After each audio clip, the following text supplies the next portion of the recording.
Welcome everyone for another episode 3 of the Fantasy 15. I'm very excited today to have everyone on.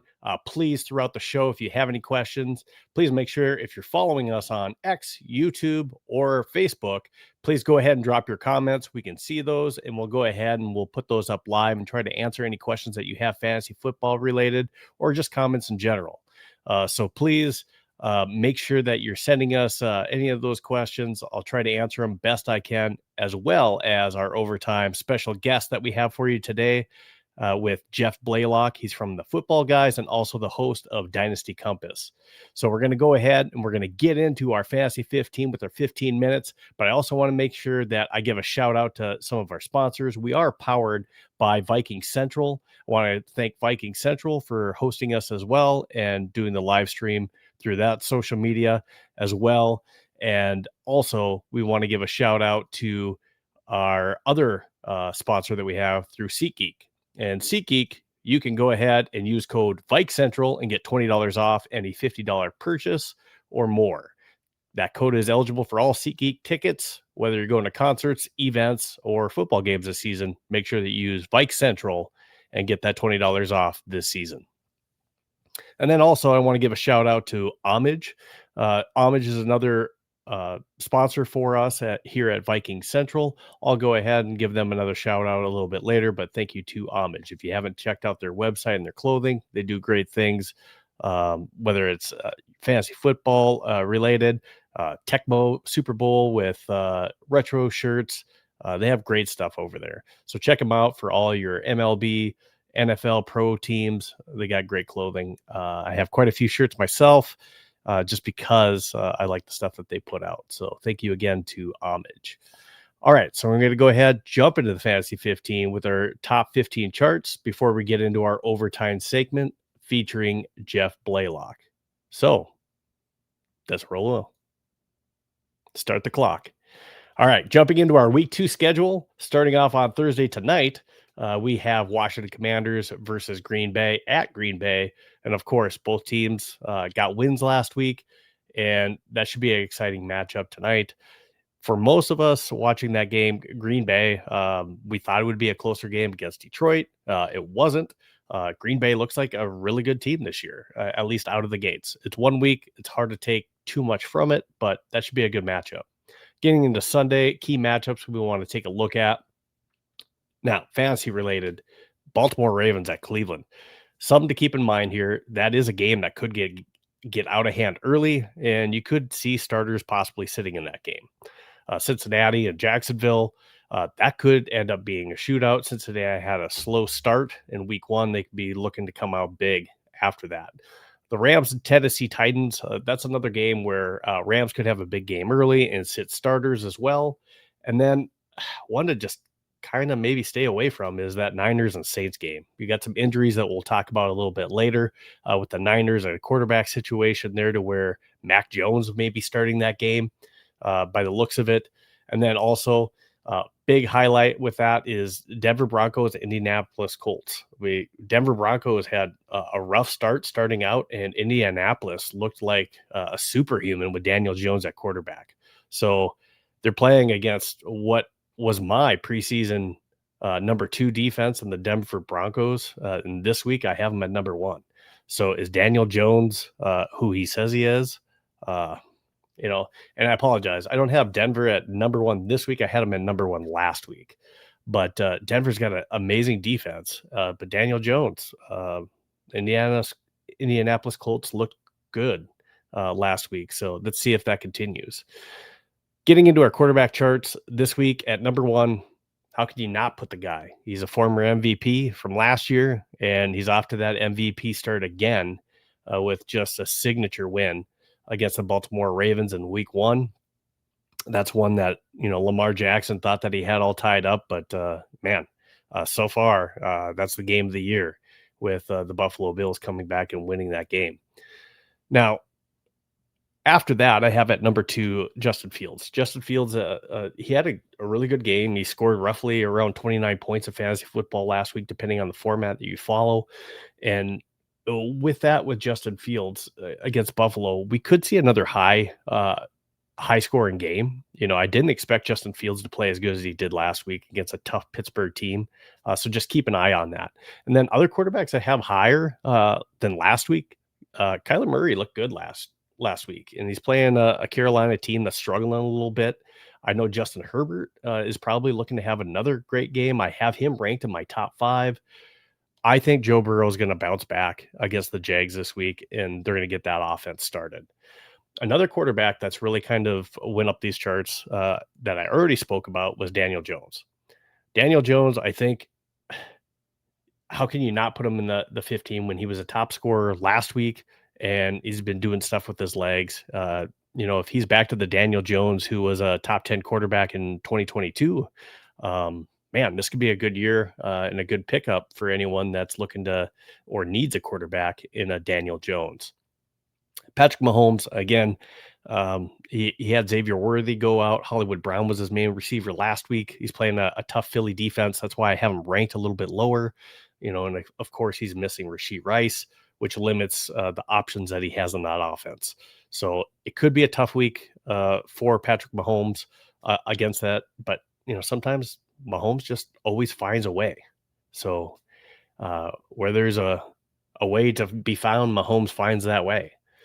And then just another game to look at. I did talk about games that could get out of hand early. Again, I have Matt Stafford up there at 11, but again, that could be a game that gets out of hand early, and Matt Stafford, may not play that entire game.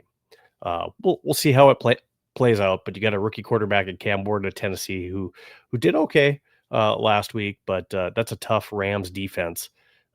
In the Rams defense is who I have ranked at number 1 going against that rookie quarterback. With Cam Ward. All right, getting into the running back charts, Derrick Henry was an absolute beast. He did everything right until that fumble late in the game against Buffalo.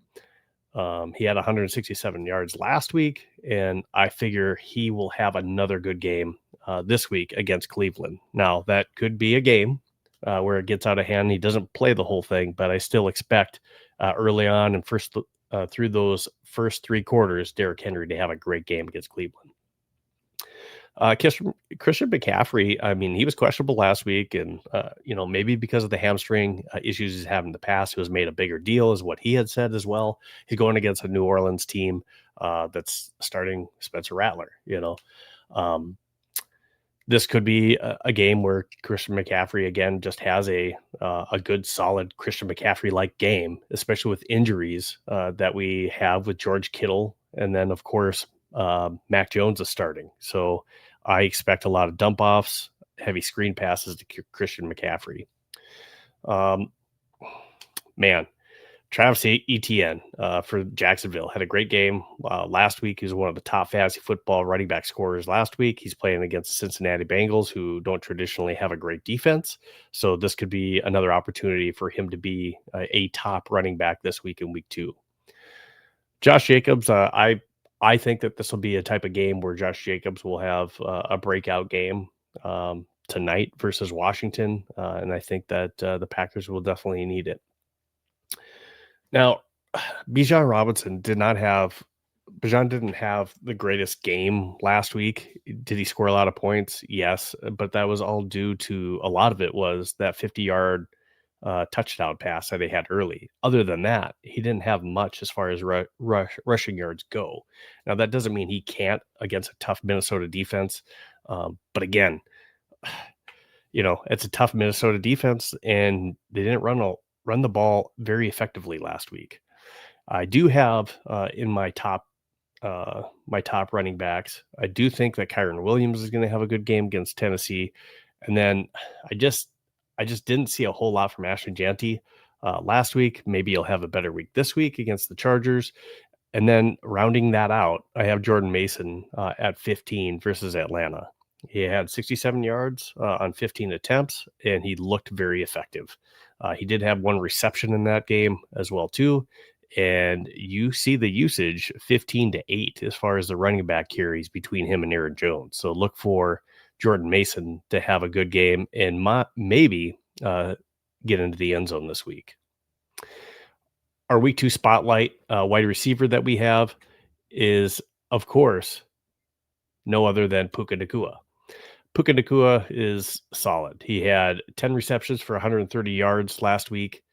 Um, that's what he's been since he came into the league. He's a target machine. So not only does he get a lot of targets, he gets a lot of catches.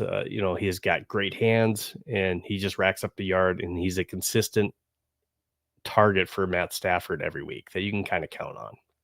I think CeeDee Lamb is going to have a great game this week against the New York Giants. And again, just going down the list, Jackson Smith-Njigba had a great week. He showed that he's clearly going to be the number one over Cooper Kupp in Seattle. Again, they're going against a tough Pittsburgh defense. You'll see a lot of Jalen Ramsey covering him from Pittsburgh. But again, he got a lot of targets, and we'll see what that looks like this week. But what he showed is he is the clear number one in Seattle after week one.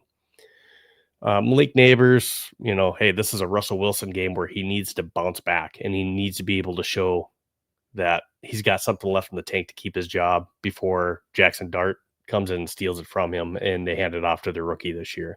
I look for Jamar Chase to have a big game, bounce back game, again, with my bounce back quarterback, Joe Burrow, having a bigger game. Garrett Wilson had a great week last week with Justin Fields. He looked to kind of be the security blanket for Justin Fields throughout that game. I expect him to have another good game against Buffalo where they'll need to score a lot of points. Zay Flowers had a big game last week, but again, he's going against a very tough Cleveland team who Joe Burrow said that Cleveland had the best two cornerbacks in the league, or at least the best tandem in the league. So Zay Flowers, does he have the same type of performance that he had last week? Hard to say. Ricky Pearsall, with everyone injured, he's going to get top targets. He had quite a few targets last week and did well. He's playing New Orleans Saints, and Mac Jones is going to need somebody to throw the ball to. So most likely, Ricky Pearsall is going to be one of those key targets with, again, Christian McCaffrey getting a lot of screen passes. And then Hollywood Brown, top two wide receivers are out for KC. So Hollywood Brown's going to get targets. He had 9 of them last week. Going into week 2, now this could be controversial at number 1. Brock Bowers had 103 yards, 7 receptions, but he did go out with an injury that it looked at first that he was going to have some kind of MCL type knee injury and he'd maybe be out and miss some time. But afterwards, after taking a look at it, it's not a significant injury and he's listed as day by day. So if Brock Bowers plays, he's for sure number 1, and he's showing why already in week 1. Trey McBride, Brock Bowers and Trey McBride are going to be here at the top of the charts, I think, every week as long as they're healthy. So expect to see these two at the top of the charts. Trey McBride versus Carolina, he just becomes a beast once that game starts, and these guys are just magnets for receptions and targets. Hey, Tyler Warren had a really good game last week. He is going against a tougher Denver team, but again, we'll see what Daniel Jones continues to do. They seem to have some chemistry last week. I expected TJ Hawkinson to have a really good game last week. I still have him up there again this week. I have faith that JJ McCarthy will find what he likes is his tight end, TJ Hawkinson, and the chemistry that they have. Hopefully that kicks in before the fourth quarter this week, and we see more targets for TJ Hawkinson. Other targets that I have in here, Kyle Pitts actually showed up with a decent game last week, had 57 yards. And I think, the verdict's still out on Kyle Pitts. He's never turned into what we thought he would be. But again, he had a good week last week. We'll see as he keeps continuing to build chemistry with Penix. We'll see if that continues. Brendan Strange had a pretty solid game last week, and he looked good as well for Jacksonville. And maybe that's just a Trevor Lawrence thing. When Evan Ingram was there, he was getting quite a few targets. That may continue with Brendan Strange. Our week 2 kicker chart, Cam Little, man. 4 for 4 in his field goals, 2 extra points. And again, he's that quarterback in the preseason that kicked a 70-yarder. Man, I have him at the top. There's not much to cover on here. Matt Prater came in and filled in for the Buffalo Bills and did a great job. Had a game winner last week against Baltimore Ravens. But he's on this list as well too. But just key ones to look for is these matchups that we think may get into those high scoring ones, which I think Buffalo and New York could turn into. Another one that could be a matchup that could be a high scoring one as well is that Philly KC matchup. So that could turn into a barn burner towards the end because it has to, and it turns into a track meet. Our defenses, top 15 defense at the top, I got the Los Angeles Rams. They only allowed 9 points against Houston last week with CJ Stroud and Nico Collins. They had 2 turnovers with a fumble and interception recovery, and they had 3 sacks. They're going against rookie Cam Ward this week at Tennessee, and that's going to be a tough matchup for him. Nothing says serve me up on a platter like a rookie quarterback going against that Rams tough defense that had 9 sacks against the Vikings in the playoffs last year. So they're going to be rushing. They're going to be looking for sacks. So keep an eye, if you will, on the Rams at Tennessee. Other quarterback or other defenses I would look at that maybe have some quarterback questions. I put them on here, but we'll kind of see what happens with it. At number 11, I talked about Daniel Jones. We'll see if that's a mirage or not. They're at 11 right now just because Indianapolis looked really good, but the Broncos have a really good defense. So we'll see if that actually comes to light, how good that they are. Same thing with the Colts defense at number 14 versus Denver. That could be a lot higher too. Denver did not look good last week. Bo Nix had several turnovers, and they're very fortunate to come out of that game 1-0. So definitely one to watch. At number 4, I should also highlight the Cowboys versus the Giants. Russell Wilson did not look good, and the Giants need to come out with the win. So that's our 15 minutes that we have for the Fantasy 15. We're going to go ahead and get into our overtime segment with our guest. So before I do that, I want to add to the stage the bio for Jeff Blaylock. So he's an analyst at the Football Guys Fantasy Football, and he's a host of Dynasty Compass as well too. So you can catch him at the bottom of this. It shows, and I should probably get rid of the ticker here real quick so you can see it. You can follow them at the Football Guys at Football Guys on X, or Dynasty Compass at Dynasty Compass on X as well too. So I'm going to let Jeff talk a little bit more once he comes on about the Football Guys and Dynasty Compass as well. And if you have questions, again, keep throwing those in the comments. And I see a couple comments on here too, but we'll get into them with Jeff once I bring him on as well too. So keep sending us some comments and questions that you have, and we'll go ahead and bring those on. But for now, I'm going to go ahead and bring to the stage our guest, Jeff Blaylock. Jeff, how are you? I'm great, Steve. Thank you so much for having me on the show. It's good to see you, and let's talk some football. Absolutely. So I want you first to tell us a little bit about Dynasty Compass. Tell us what you're doing there and what you also do as an analyst over with the Football Guys as well. So Dynasty Compass is a fairly new podcast. Episode 6, I believe, dropped this morning. And I try to set this up as a show that focuses on the theory and the strategy of Dynasty more than specific moves that you might make. And I use the compass as a metaphor because if you know how to get your bearings of the compass and you know how to find your direction, you can navigate the terrain and get to where you're going by developing the skills to get there. And that's different than, say, a GPS where you just type in your destination and it tells you exactly how to get there. I don't think that kind of approach teaches you much of anything about how to make Dynasty work. Dynasty is a little bit different than redraft leagues because you do keep the players year after year after year. So we have different time horizons that we look at. And so we get into all of that and try to do it in under half an hour every single week. So you can catch it at lunch or when you're on the elliptical or Stairmaster or whatever choice of equipment you work out to, or in your commute, one way or the other. You can get a whole episode in one shot. That's awesome.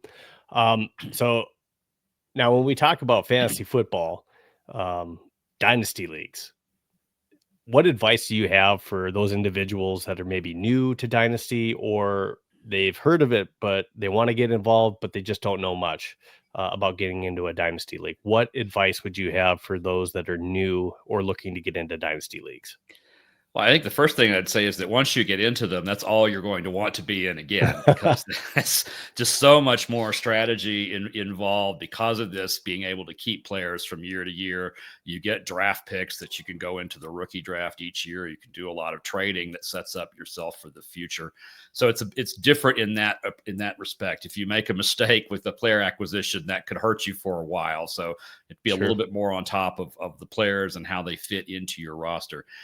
If you aren't in one yet, but you are interested and would like to get in one this season, this is the time of year when commissioners of dynasty leagues realize that one of their members is not really paying attention and is really not committed to the cause. And so that means those teams are what we call orphans. They are teams without managers. And so you can find some of those at sites like League Safe. You can come on to the Football Guys forums. I'm sure there's a number of other places, and just look for who's looking for a manager, or say you're looking for a league, and you might be able to go ahead and get in even though this season has started. Now, of course, you'd be inheriting whatever roster's there, so it might be a bit of a mystery box, but you'll start finding the fun of trying to manage your team more like a real franchise than just a collection of players you're trying to get to a fantasy title with this year. Now, with dynasty leagues, and depending on the rules and the setup and how it's structured, I'm in one myself, and I'm in year 2 of the current dynasty league that we have. So Okay. when you get into dynasty leagues, just so people know, so you initially draft your team, but like in the format that I'm in, it's a 5-year dynasty league. And with the 5-year dynasty league that we have, for your next year's draft, you end up drafting that year's incoming rookie class.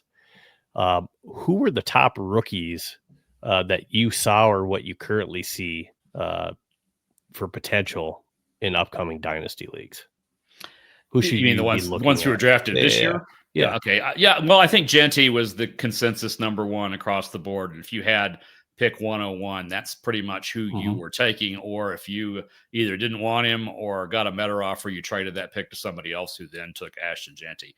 From there, it's kind of a grab bag, because before the season, and I could still basically say the same thing and agree with my own statement, is that from players ranked 2 to about 16, I could probably put them in any order I wanted to and be okay with that order. There's such a wide range of outcomes for some of these players that we kind of get challenged sometimes as to, is this even the class I want to invest in? So I Right. actually traded out of the first round a lot this year, so that I could either acquire future picks for years I think they're going to be stronger quarterback markets, like 2027. I'm in Hmm. most of my dynasty leagues are super flex, which means we can play 2 quarterbacks every week. One of them is what I call a quad flex. We have to play 2 and we can play 4. So quarterback's an important position to get right. I didn't really care as much for the ones this year, so I let other people take those. But at the moment, we're seeing some pretty strong rookie performances. From Trevion Henderson, we've seen some good things from Emeka Egbuka, who I actually think is going to lead Tampa Bay in receiving this year. So the buzz is right. It's just the hit rate is all over the place for a class like this. If you hit, you're set up well for years, and if you don't, well, there's next year. So depending on, and this is just my outlook at it, depending on your team and what gaps you have in the holes, you really need to pay attention to the incoming draft class, and that can maybe determine whether or not Yep. you should maybe trade some of your picks to try to acquire to fill your holes, Yep. or acquire picks Yep. to try to either move up in Yeah. the draft or maybe get your guy, um, Yeah. for who you need. This is definitely not a format that you can tune out until August 15th, 3 days before your draft, and cram for it and be good. There's really no off season in Dynasty, and that I think is part of the allure, but also Hmm. the second biggest difference probably is that as soon as my season is over, I am already looking ahead to what I want to do for next year, or I may have already done that if I were eliminated early in my season or having a lousy year and I'm playing for draft picks, then I'm already looking ahead to the future. So the more active you are with your fellow managers and the more you pay attention to football during the offseason, the more successful you're going to be at Dynasty and also at redraft, because a lot of redraft players don't do that kind of homework or preparation, or aren't as tuned to football as a lot of Dynasty players are. So that is also a way, if you want to keep football going year round, you want to get into a Dynasty league or two. And if you're new to fantasy football or dynasty leagues, a great way to get that info is by watching shows like this, or tuning into the Football Guys or Dynasty Compass. That's what we're here for, is to make sure that we're putting out good content to help you be successful in your leagues. We'll go ahead and move on to the next question that I have. Kind of going into a week 2 injury report, and I'll read off some of the injuries that I have listed that I thought was kind of significant. And I already mentioned a couple of them already, and that was George Kittle going to IR. Yeah. Obviously, It's tough. That's a tough one for a lot of owners. He's at least a top 3 tight end in the league, fantasy wise. And for me, I have him in a couple leagues, so, if you don't have that good backup tight end, you could be struggling a little bit. But if you are, we'll talk about waiver wire pickups as well, too, to maybe substitute George Kittle. But Mac Jones is another one that's going to be starting on the team because Brock Purdy is going to be out this week. So if you have Brock Purdy, again, he's not going to be playing this week because of a toe. We don't know if that's going to be a significant thing that lasts more than 1 week, but just something to keep an eye on, because, obviously nobody wants to be, without, starting quarterback, but especially a top tight end. That's a huge point thing. And then if you have defenses, at least for tonight, the Packers, Micah Parsons, he was on the report last week. He's on the report again, questionable with that back injury. We had heard that he might need an epidural as well, too. He has L4, L5 type back issues that were there before the trade happened. But those are some of the significant injuries that I had heard about. I don't know if I missed any significant injuries that you can think of, but any comments on any of those injuries for this week? Well, I'm sure if you're a San Francisco 49ers fan, the only words that come to mind right now are "make it stop." It seems like they've been on this injury treadmill for a couple of seasons now, and you lost your quarterback. I think Mac Jones, to me, he's flex worthy this week. He is surrounded by the most talent offensively that he's had since he was at Alabama.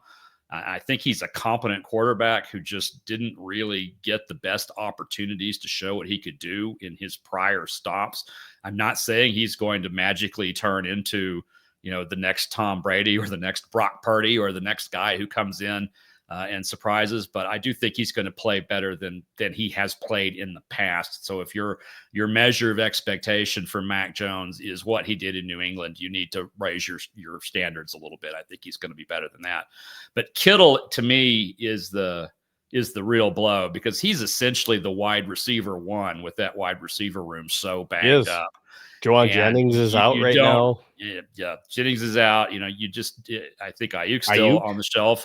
So, and Pearsall could go down at any second because he's got recurring, or I should say lingering, not really recurring. They become recurring when they happen again. But lingering soft tissue injuries, which, as can flare up at any point in the season. And now, of course, with Purdy, we're talking potentially weeks with a turf toe variant, which to our injury expert at Football Guys, Adam Hutchison, suggests it's not actually turf toe, that there may be something else going on. And they had like a 5-week recovery window, which he says he's never really heard of. That you don't usually use that number for weeks. So something else is going on that we don't know. So it's going to be the Mac Jones show, I think, for probably about 4 or 5 weeks, maybe 6 weeks going forward. So he is at least someone, if you're going to pick him up off the waiver wire, he's going to be a flex-worthy consideration for you for the next several weeks. Jeff, we talked about the wide receivers with the 49ers situation. Now, they did pick up Kendrick Bourne from the New England Patriots, but, how quickly do they, does he have the playbook and he's able to jump right into that offense? My suggestion is, you could maybe pick him up, but I'm not starting him this week. No. I could see him playing probably between 20 and 25 snaps with specific plays that he knows it's really difficult to swallow an NFL playbook in a few days. So I'm not too worried on that. I mean, I'm worried about him if I were starting him. I'm not worried about him otherwise. I think he's going to be fine. So I think you hit it on the head, though, earlier when you were doing your 15, you're talking about Christian McCaffrey. This is a classic CMC game. Yeah, absolutely. Rushing the ball, dump offs, passes, screens. This is going to Get be a on my Christian back. McCaffrey show. Yeah. So if you're facing Christian McCaffrey this weekend, just go ahead and pencil that L in now and start thinking toward the next week. This could get ugly fast against a Saints defense that's a little erratic.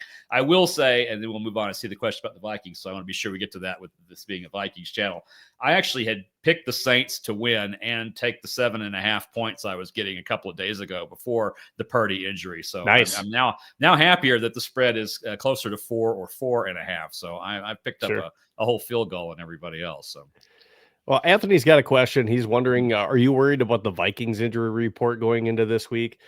And, just because, I'm also on the Viking Central podcast, so I'm tuned into the Vikings. We had last week, their top safety, their Pro Bowl safety, Harrison Smith, was out with some personal issues.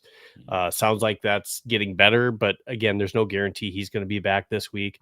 They were also missing, of course, Jordan Addison, that's serving that 3-game suspension. Right. And then also their left tackle, Christian Darrisaw, which seemed significant last week. And they also had a couple injuries with Blake Cashman, their starting linebacker, going down. He wears the green dot for them. And then they also had another one go down as well, too, with their CB3. With those injuries going into this week's game, that concerns me as far as, hey, we'll have to wait until we get closer to the game. They're kind of playing on a short week, if you will, after playing Monday Night Football. They are playing the late game. That helps a little bit. But at the same time, yes, me personally, I'm concerned about that. And hopefully, if we could say, hey, who's going to be starting a left tackle, and you told me Christian Darrisaw was going to be there, I'd feel a heck of a lot more comfortable going against the Falcons here this week, just because the replacement school, he was struggling, allowed 4 pressures, and he got better throughout the game, later in the game, but that was definitely a concern throughout. Anything to add, Jeff? No, other than I think, Anthony, worried is a strong word for me on this one. I do have concerns anytime you've got starters who are out, particularly the green dot, because that's a really critical piece of your defense. It means you're a really strong player, but they also help direct traffic back there. But all that said, that was last week. They've had time to prepare. They've got some of the best coaches in the league, and so I think they will have a good game plan going forward. So that's why I'm not worried. The left tackle situation is concerning as a more of an offensive guy, because that's the injury that can get your quarterback hammered. You said he got better during the game. I saw that as well. I could say that was probably true of just about everybody. Week 1 is kind of like a preseason. Week 4 to me, the way it looks and the way it operates. If we only looked at J.J. McCarthy through 3 quarters, we would have a very different conclusion about his game than if we only saw him in the 4th quarter, where he was pretty electric. And part of that was just they settled in and they were able to get into the kind of rhythm that you're expecting to see more at midseason. So if they can continue doing that offensively, I think they can kind of paper over these defensive deficiencies until they get those guys back, and as well as getting Addison back in as a wide receiver. Thielen helps here a lot. We'll see a lot more Thielen this week. We're going to see a lot more Thielen this week. The next question we got is, who should we look to add on the waiver wire? I have some potential top targets myself. Just because we were talking about George Kittle. So if you have George Kittle, like myself, and now he's out, unless if you didn't have somebody already on your bench to suffice to kind of fill in for that, other targets, you could look at his replacement, Jake Tongas, who had a touchdown last week. But again, not a very long track record as far as, him being a tight end, having success. But there is somebody that may be available, like Brenton Strange out there for the Jacksonville Jaguars, who, when Evan Ingram was there last year, again, getting plenty of targets, had a great year. Brenton Strange could be a target out there. And then, of course, Zach Ertz, timeless. He's an older tight end, but still proves he's got it. Yeah, So I mean, at tight end, that's yeah. just who I have as potential targets. One more though that I just want to throw out there at tight end for you, Harold Fannin. If you're a Najoko owner, that might be a little bit scary as far as, do I start him, or is Harold Fannin Jr. going to eat into the targets that my guy gets? So those are different tight end waiver wire ads that I had. To that list, I might add Juwan Johnson in New Orleans. Now, I'm not the kind of guy who chases a big week and thinks that's what's going to happen going forward. Sure. That's not the way that works in football. But he is. If you've got Kittle and nobody else, you could go worse than picking up Juwan Johnson, and particularly in leagues where you only play one tight end and it's not common to put a second one into a flex spot. Folks that Steve just mentioned and Johnson are probably available. You can go get those now. In deeper leagues and dynasty leagues, I tried to pick Tongas up this week and I got outbid every time I tried it. I'm 0 for Tongas picking him up. It's my fault because I wrote about him on Tuesday at Football Guys and said, obviously don't expect Kittle-esque numbers, but if you want a tight end from San Francisco, this is the guy. Yes, Farrell's going to be the starter, but Farrell is a blocking tight end. Tongas is the one who actually catches the ball. So he's the guy that you want. He had 2 red zone targets last week, which I know doesn't sound like a lot, but when you're a backup tight end that literally nobody had heard of until Sunday, 2 targets in the red zone is pretty good. Absolutely. A few other waiver wire targets out there. Calvin Austin had a good week with Pittsburgh. And then also Quentin Johnston. Man, where was that in the last couple of years? We'll see if the hands are, because that's a big thing. He's had trouble holding on to the ball.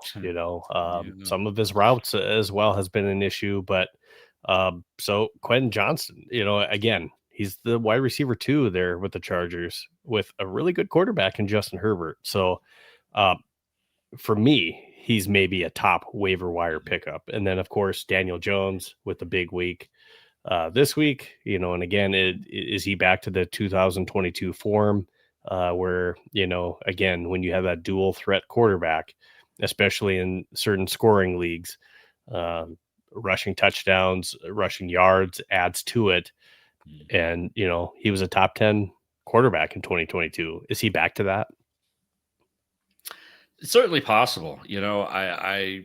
I look at the quarterback, that might be available, and this, of course, would be good for one quarterback leagues. If we're talking about super flex leagues, all the guys we've talked about have been gone for quite some time.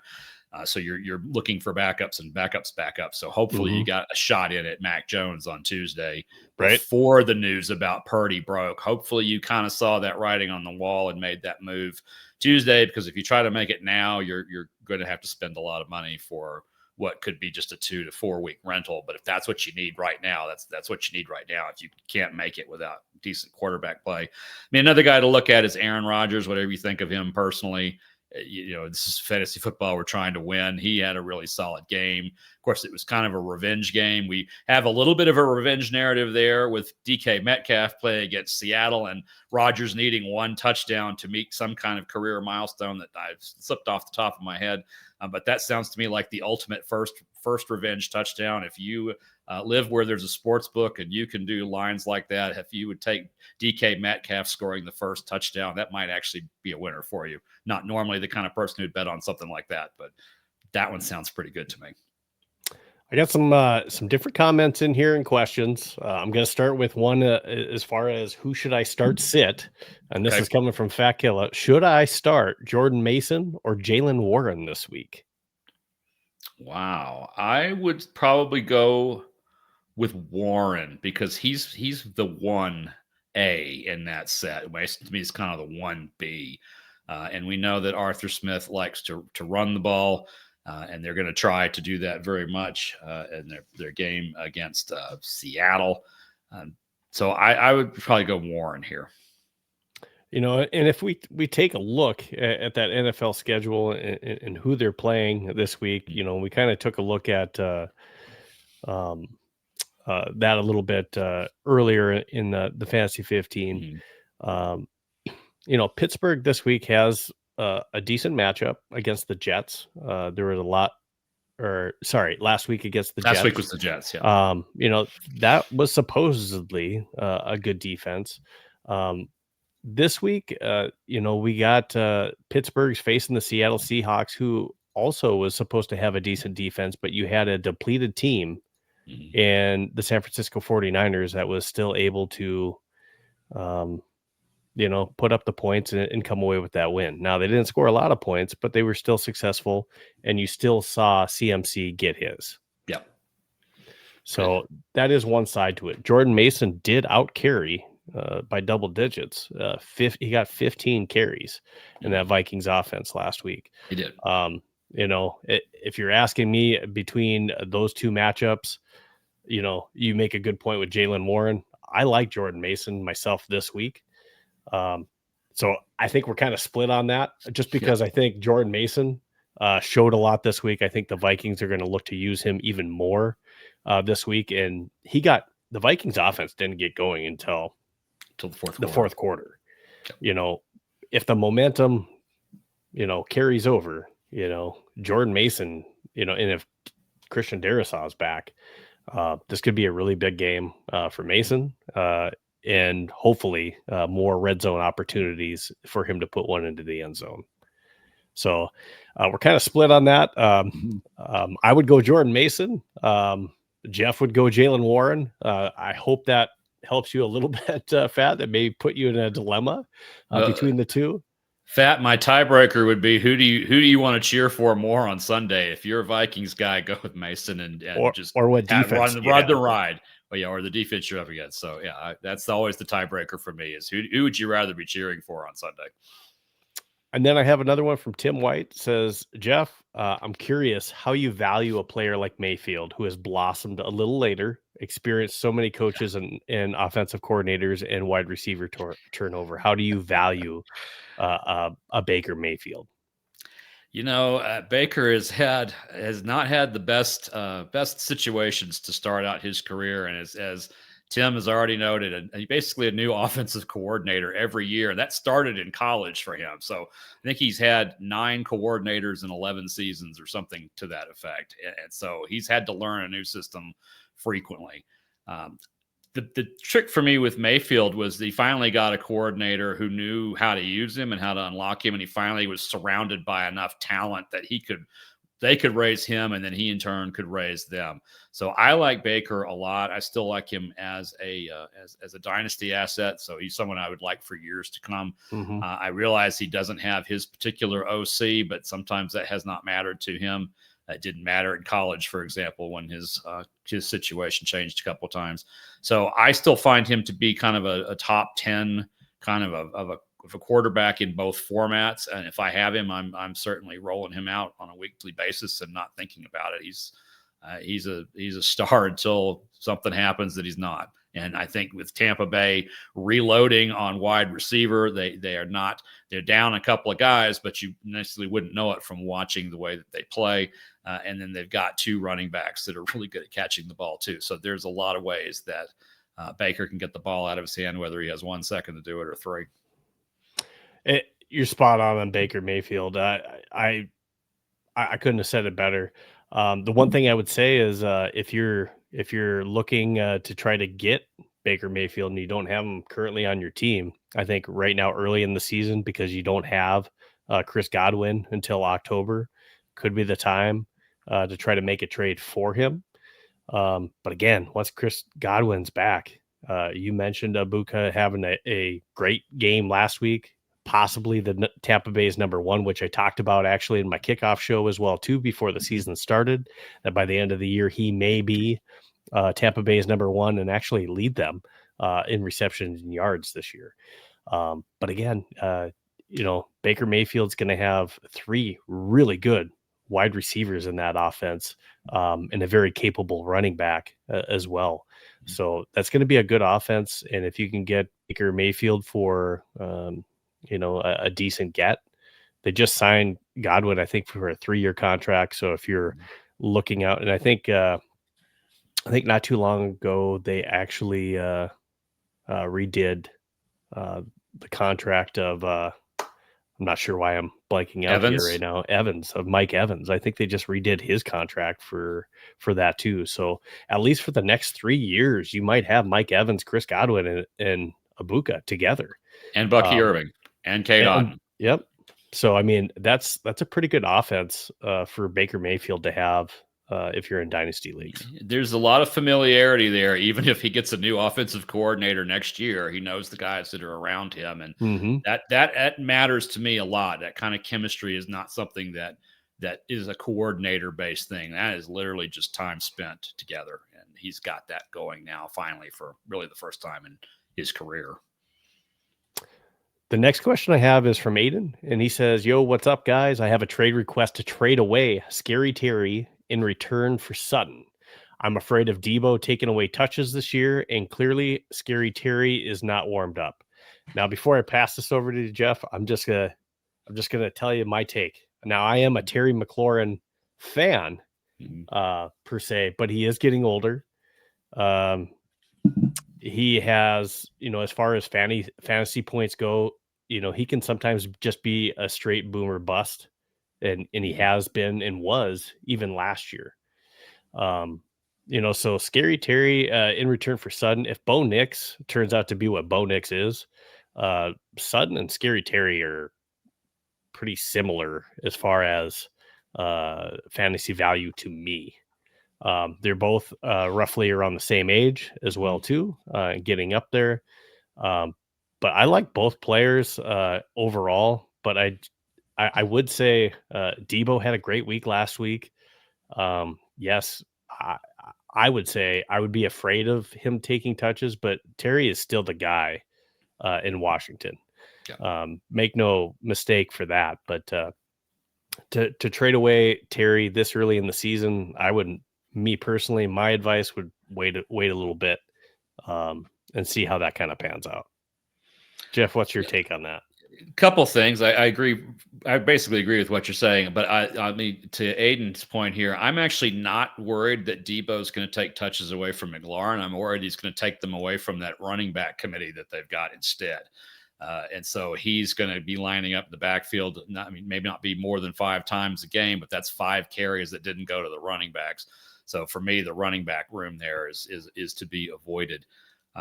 What I've noticed with McLaurin, and I think this has probably been across his career, but certainly in the last couple of seasons, is he's relatively easy to take off the board if that's what a team wants to do. If they want to shut him down and shut his side of the field down, he tends to kind of fall into that situation. And so he could give you a pretty low score.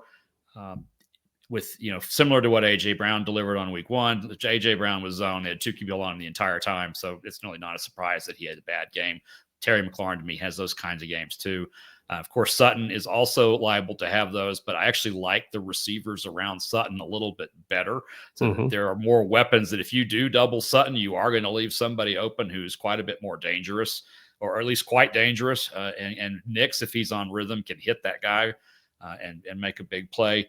I do agree, though, with Steve. I wouldn't make this trade yet unless there's secondary asset coming over that's joining Sutton.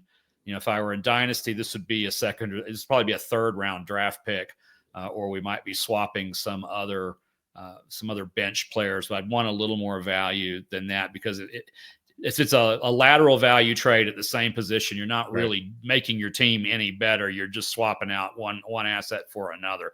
So to me, if I were after Sutton, I would be offering something, a running back or a quarterback or something along those lines.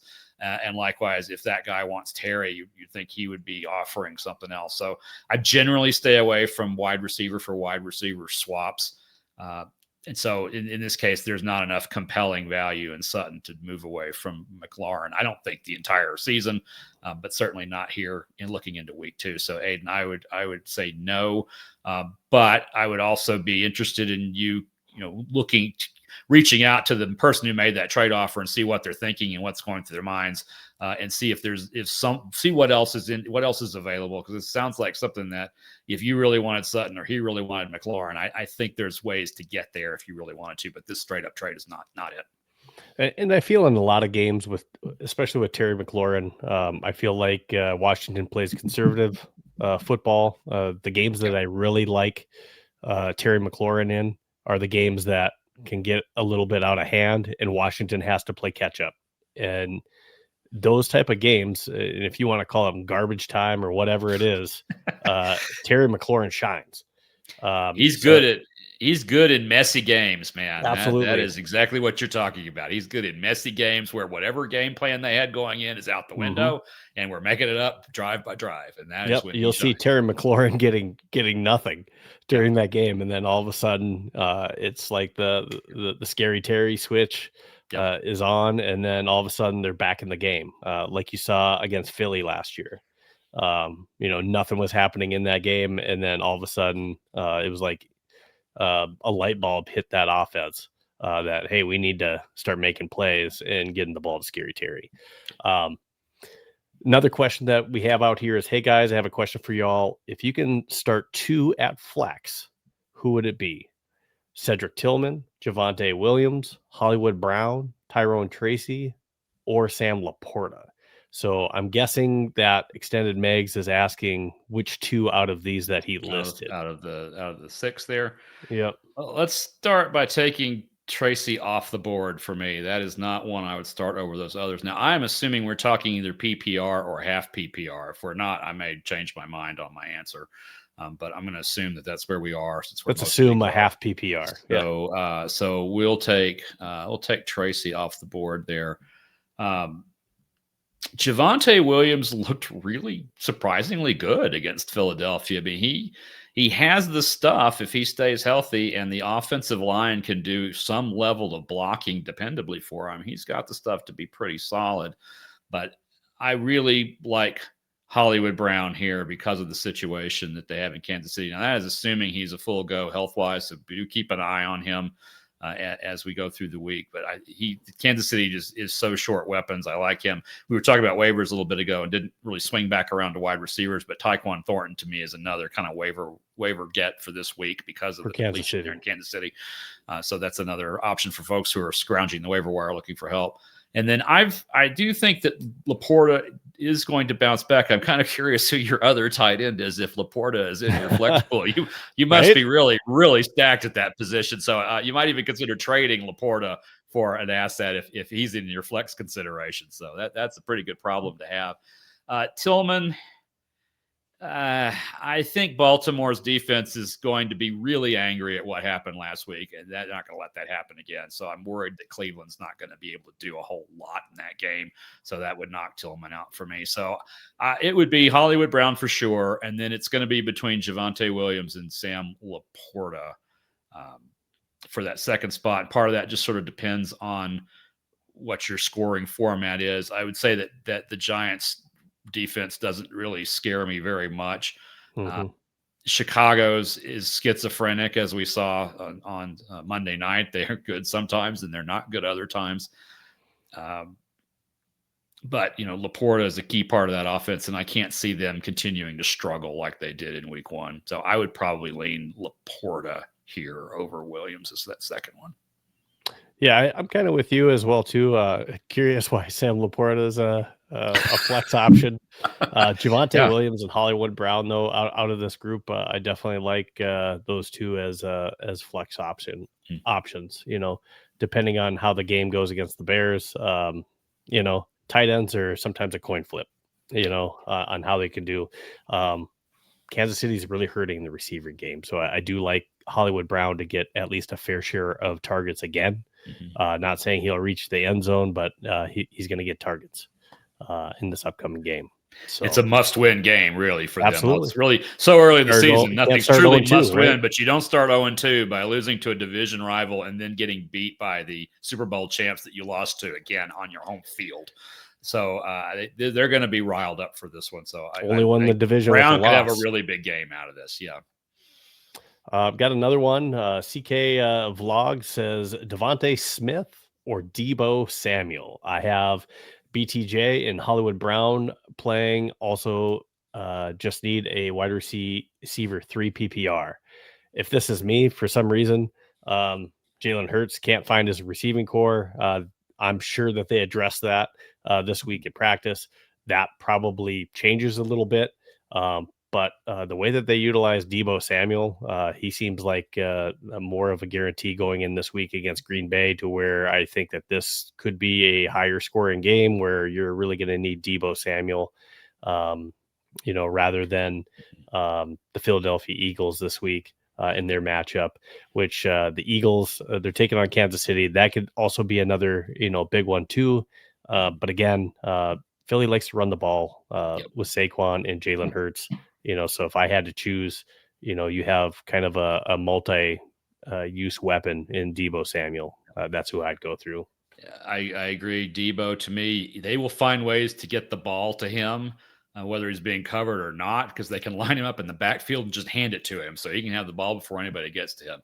If you want to put Smith in this role, what you're basically banking on is a repeat of the defensive performance against A.J. Brown, that they just take him completely off the board and Hurts is forced to pass, and that opens things up for Smith. So I think if you're kind of looking for a home run play, Smith might be what that wide receiver 3 choice is. Otherwise, if you want a high floor, steady production, Debo Samuel is the way to go. And those games, when is Washington's in the early window, right? Yes, they're in the early window. Yep. So you'd have to make that. You have to make that choice before you know where you are in your league matchup to know if you really need upside or if you really need floor. So at all that situations, a lot of word salad to say I agree with Steve. I go with Debo. Extended Megs came back. He did clarify with that Sam Laporta. He has Kittle, but he's injured, and he got a trade offer. Samson for Laporta. I think that's a terrible trade. Yep. I would do that. So you got Quinshon Judkins that's coming back. He's in practice now. He's probably going to be the starter. Now, I'm not saying that Samson looks good so far. I mean, that's great. But it's Cleveland. Look in your rearview mirror. You got Quinshon Judkins, who's about to take that job. That's what they drafted him for. Right. Samson could be a good piece down the road for someone else, and probably becomes that good handcuff. So if you have Quinshon Judkins, that maybe makes it more interesting, but that's definitely not equal value. Samson for Laporta. And if Kittle's injured, you need Laporta. Who's your other tight end? Who's the one that's actually in your starting lineup? If Kittle's out, Laporta's flex, who else is there? Because you're right. So you certainly have the option instead, it sounds like, extended to use Laporta to get what you need on your team. Samson's probably not it. I will say in Dynasty, there's enough of little bones to this trade that I'd reach out to the manager and see what we could do, because Samson intrigues me as a longer-term prospect. But not today. That'd be a play down for the future. If I were in a rebuild mode in Dynasty, I might consider a way, knowing that I've got these 2 tight ends and apparently a third one too, to move Laporta. Kittle, because he's hurt, I wouldn't move now. You're not going to get full price for him, full value for him. So sure. Hang on to it. Definitely appreciate the questions, Extended Megs. I mean, this is what we're here for, to talk you down from a ledge and trading away Sam Laporta for Dylan Sampson, for sure. Getting into the next questions I have for you, stock up, stock down is the mode for this. What players stock up, win in week 1 with their play that you didn't expect? I'd have to say Javonte Williams, and we talked about him just a minute ago. I did not expect Dallas to be able to run the ball at all, and that may actually be true. I mean, we are talking about the single greatest sample size for overreacting, N equals 1. So we have a 1-game sample to work this off of, but he impressed me quite a bit, and so that's probably the guy just off the top of my head I'd pick for this answer. Okay, what about stock down? What player or players stock went down after the performance in week 1?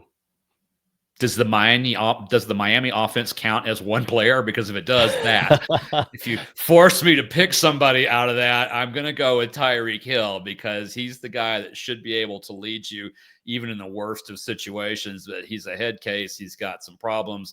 They took the captaincy away from him. I don't think he's long for there. And Tua was a kind of a disaster, and without him, they're even more of a disaster. I jokingly said last week because on a podcast I was on, I had a Miami Dolphins guy on there with me. I jokingly said I didn't think McDaniels would make it out of September. He'd be the first coach fired. I might have been right.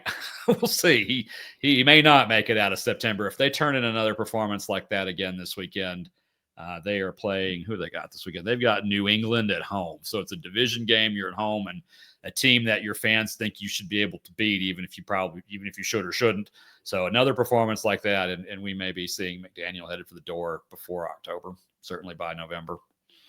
Okay, so Miami Dolphins players: Tyreek Hill, Tua, Waddle. The one bright spot is A-Chain on that team. This though is a chance to go get Tyreek Hill. If you think like I do, he's going to end up in the Kansas City Chiefs uniform by the end of the season. There are rumors. That's somebody who could win fantasy playoff games for you if he's in the right situation. And since he had such a terrible week on such a disgusting offense from last week, this is a time to try to get him for less than he's worth, because the manager might be looking to unload him. So even though he is my stock down guy, I'd still be looking to get him if I could, but just not pay what I would have paid a week ago for him. Who are your 3 players that you think could be sleepers in the league and still have a breakout season this year that maybe no one's really talking about, or there's just not a whole lot of buzz about? Doesn't have to be 3, but who? Yeah, I think that's a lot of folks to try to think of off the top here. We'll go a little deeper here because I'm the dynasty guy. I'm still a believer in Jack Besh in Las Vegas. He had such a spectacular early off-season run at the Senior Bowl. His combine, he does things that no one else does. He, to me, is kind of the human epitome of won't take no for an answer. And even though he's playing behind a couple of guys right now, I still think he's going to emerge and have a pretty good season on the back half side. So that's something that I would look for there. And I'll, as you talk, Steve, I'll try to come up with a third guy to your second one. Well, Harold Fannin, could be somebody who sneaks in there. Cam Scatabo, I think he might be the RB1 by the end of the year over Tyrone Tracy. We'll see what that looks like as well too. As that plays out. We do have a couple comments, though, or questions, if you will. Extended Bags is back. He says he doesn't have a third tight end. Oh. So, I mean, I'm not getting rid of Laporta for sure. No, but any of those 3 guys that I see there, I would put in the starting lineup if I didn't have Kittle, or I would consider flexing. I think any of those 3 are pretty solid. Henry is led the team in targets last week in New England and is a reliable set of hands for Drake May to find. Zach Ertz, is the old veteran who he's probably of the 3, the one that's more likely to get you a low number. But he can also be the guy that catches 2 touchdown passes because he's a red zone freak. And then Brenton Strange, he'd be probably my third. You got him in the right order here: Henry, Ertz, and Strange. So, there you go. He says this is my team for week 2. He's got Mayfield, Barkley, Chase Brown, McConkey, Sutton, Laporta, Hollywood Brown, the Rams defense, who's my number 1 this week. Yep. And then Aubrey as your kicker. So, I mean, that's not a bad team at all. Yeah, it's you got a great team. That's good. Yeah. That's be good. And as long as those guys Kittle. all stay healthy this Kittle week, you should be good. Yeah, and you had Kittle. So that's a decent team there. A good team there, Max. CK Vlog says he subscribed, and also thank you. We appreciate that. Thank you as well. And then he had one more question. He said he's doing a small league and he has BTJ as his flex, as Collins and Nico Collins. Okay. Nico Collins and St. Brown is my wide receiver 1 and 2. Okay, so he's got Brian Thomas Jr. and then Barkley and McCaffrey as his RB1 and 2. Wow. Nice. Flex BTJ or James Conner in PPR. Me, I go James Conner this week over BTJ. Yeah, Carolina, that sounds like a game he's going to be given the ball to quite a bit, and he scores touchdowns. Thomas has got a little bit more competition for the ball as a receiver than Conner certainly does as a running back, so I think Conner gets 20 carries this week. Pretty solid kind of game, good chance at a touchdown. That said, they're playing they being the Jacksonville Jaguars, they're playing the Bengals. So they're either going to need a lot of points or they're going to score a lot of points because the Bengals defense is atrocious. So if you're looking for a home run, which I don't think you need to, if you've got Collins, St. Brown, Barkley, and McCaffrey as your top four, you need floor, in which case I'd go with Connor. But if you did find yourself needing a home run, Thomas is more likely to deliver that, I think, than Connor is. But Connor to me is the safer play. And somebody can bookmark me later on this. I mean, I've been a well-known Travis Hunter hater as far as fantasy football value. I don't see the value there. I mean, yes, is there value, but I don't see top tier value. And I do see eventually Jacksonville realizes that he is a top NFL corner, and it's not worth it for him to play both positions. And if he does still continue to play at wide receiver, I think it's in a limited capacity when they absolutely need it. I just don't think that you can count on that value from Travis Hunter. So what does that mean for Jacksonville's offense this year? It means a lot of teams are going to be doubling Brian Thomas Jr., and I'm a Brian Thomas owner. And I think he's got a lot of value. But I think as, a second-year wide receiver, you got experience, but you're still kind of figuring out some stuff, and that's not like a huge dynamic offense. But I think if the running game gets going, maybe that helps a little bit. But I do have some concerns this year about Brian Thomas Jr. This year myself. Yeah, I mean, in Dynasty, I'm still looking at him as a top 10, top 12 kind of an asset, but I'm also looking at it over several years, not just this season. This season, I think he's more of a top 24 to top 36 talent, depending on how Trevor Lawrence evolves as a quarterback, depending on the extent to which the defenses scheme against him, the extent to which Travis Hunter either does or does not become a star player.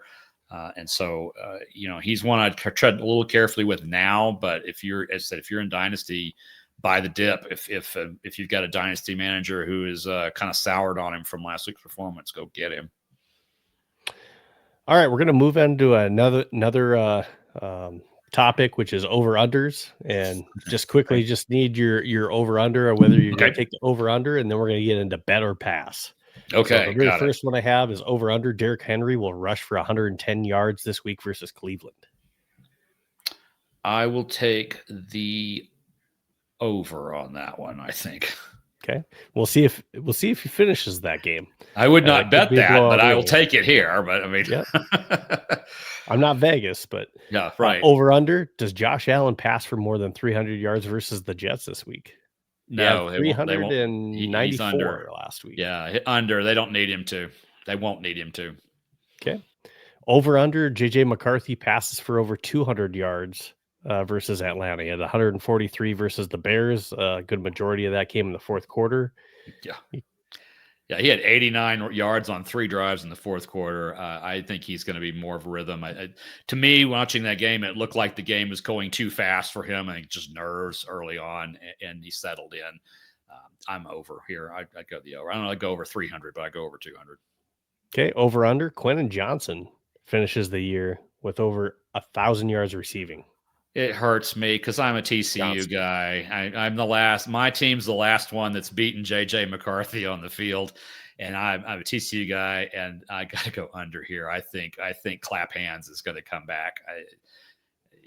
And there's enough competition for targets there that once he starts dropping passes, he will stop getting looks. Better pass. Josh Allen wins the MVP in back-to-back years by winning the award this year in 2025. Wow. Well, I mean, statistically, pass would be the way to go here, but after what you've seen against Baltimore, yes, that's my N equals. You're taking 1. the field. I'm going to take the field here. Just there's a lot of options there, but I wouldn't be mad at anybody who took this bet. Okay, better pass. The top wide receiver in the NFL for yards is once again Jamar Chase, which I missed an A in there. That's all right. This one I'm a little more willing to bet on because I think Cincinnati's going to get their act figured out. They're a lot better team than what they showed. They were able to win a game when they played down to their opponent, and I think they'll get this straightened out. And their defense is going to require them to score a lot of points. They're going to have to score 28 to 35 points or more a game to win. So I think he's going to get his yards and would lead the league. Yeah, because he's asking nicely to please help. Okay. Arjun, Okay, Arjun. Hey guys, had 2 questions for this week: Dak or Justin Fields and then for my running back number 2, I'm confused with who to pick. My options are Tracy, Sampson, Pacheco, or Krosky Merritt. Well, let's start with quarterback. Dak. Yeah, let's start with quarterback. I'm pretty sure I know you're at Justin Fields, and because of if it's a standard kind of scoring where passing touchdowns are 4 and rushings are 6 and rushing yards are still a tenth of a point, I think Fields has that kind of upside that I would take him in that situation. If Dallas is going to run the ball reasonably effectively against the Swiss cheese Giants defense, he's not going to have to throw a whole lot and not run at all. So Fields there, I think you probably agree with me on that one, Steve. Absolutely. That for me, that's a slam dunk for this week. Season long, Dak still has the potential of being a top 10 type quarterback. So, I mean, those are 2 great quarterbacks if that's who you have for your fantasy team. As far as running back, Tracy, Sampson, Pacheco, or Krosky Merritt.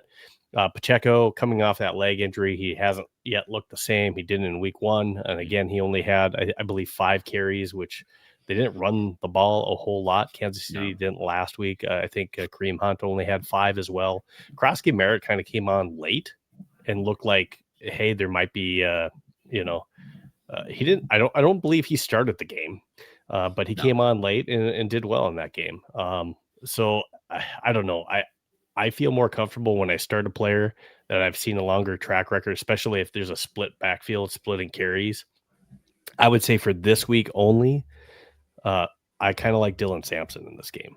And that's only because I don't think Quinshon Judkins is ready to put on a helmet and actually run plays. So if it's just this week, I do like the idea of Sampson getting out there because even though you have a team in Cincinnati that you're facing, they're going to need to put up points. So whether that's hopefully maybe some dump off screens, and I know he's not the third down back, but he can do that, and he would if there's goal line attempts and opportunities. Dylan Sampson's your guy. So just in 1 week, I like Sampson. I wouldn't rule out Krosky Merritt, but I just don't know if they're gonna, give him the full starting load this week. Yeah, I Krosky, Merritt, and Pacheco I'd rule out first. And Pacheco, as you know, it's coming off the injury. Didn't look good. He didn't look good last year when he wasn't injured. So I don't until he proves me otherwise, he would not see my starting lineup. Bill Krosky Merritt, we talked earlier about Deebo Samuel potentially being an RB1 type in Washington. There's just a little too much competition there for touches. So I would take him out. So this comes a choice of the sort of mystery box of Sampson and the mystery box of the New York Giants offense, where you've got Tyrone Tracy. I, for one, am not concerned about Scatabo taking a lot of usage away at this point. I don't see Scatabo as an NFL back other than anything in the change of pace. So this becomes really, for me, a question of, do I think Tracy's going to be able to run the ball successfully against Dallas defense that's missing a pretty key and important defensive lineman because they traded him to Green Bay? I would lean Tracy here, I think, and that's just because I don't have much faith in either offense. But I like Tracy's longer track record, as you say here, Steve. Use your own logic against you. I like Tracy's track record of last season better than I like Sampson's track record of last week. Absolutely fair. But I'm not mad at Sampson. I'm not mad at that pick. If that's the way you want to go, I don't think there's a particularly wrong answer here. They're both kind of wild cards. None of these are in my top 15. Yeah, Pacheco's the wrong answer. Other than that, I think there's cases to be made for the other 3. So, do you have time for a couple more questions? Sure. We have more questions in here. Let's go through them. I know we're running a little bit long here. Erica Figueroa says, start on at flex full PPR. Pollard, ETN, or Hampton between those 3. Assuming that's Travis Etienne, I think. If it's Trevor Etienne, then Pollard. I believe he's talking about Travis with Yeah, Jacksonville, I not the think so. Carolina. I would think so. ETN. I like Etienne. I've been really high on him, much more so than my colleagues, including my football guys colleagues all off season. I still saw him as the RB1. I did see potentially, especially after the trade, that Tank Bigsby could have taken that backfield over by the season's end, but he can't do that now because he's in Philadelphia. So this is Etienne's backfield.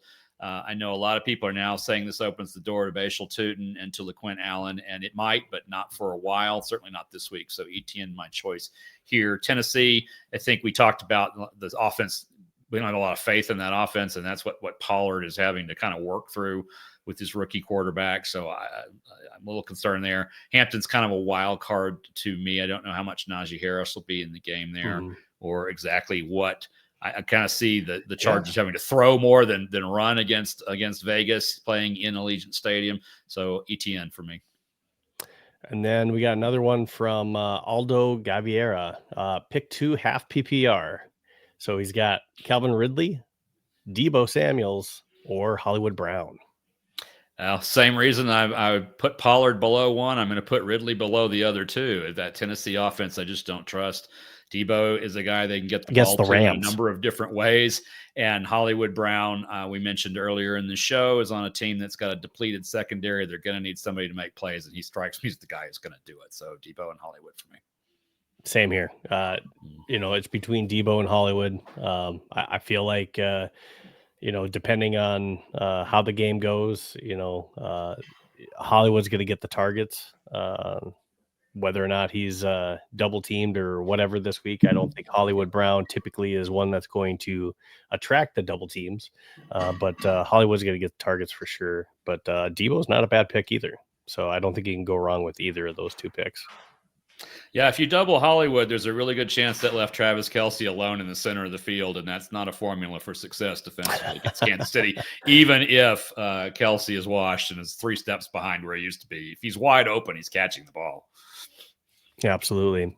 All right, so we'll go ahead and I think, let me just check to make sure I got all those different questions that we had.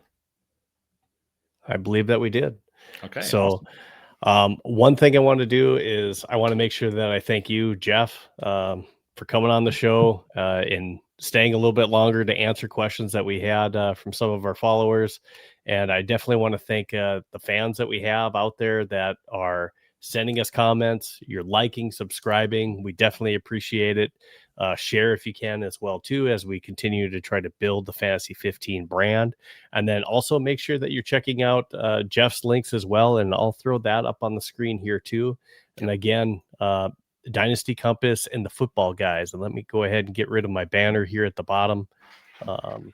Go ahead and follow Football Guys at Football Guys on X, or Dynasty Compass at Dynasty Compass on X. And of course, you can follow Jeff himself at Jeff Blaylock on X as well too. Anything final that you want to say, Jeff? Just to say that if you don't already receive it, you want an edge on your league mates, you want some curated news that's already put together in one email. Football Guys has, I think, the best email for free email newsletter in the industry. We just ask, we don't sell anything. We don't use the information. This is just the way to get some great information to you every morning. Your inbox, all that you need to know from the previous night, previous week is there. So sign up for that. It's free at footballguys.com. You can find a link at the top of that. You'll find me there, mostly in the Dynasty area. I'm in the Dynasty Discords as well. And then on my own, I've got Dynasty Compass as another way to find me. Awesome. Thank you, Jeff.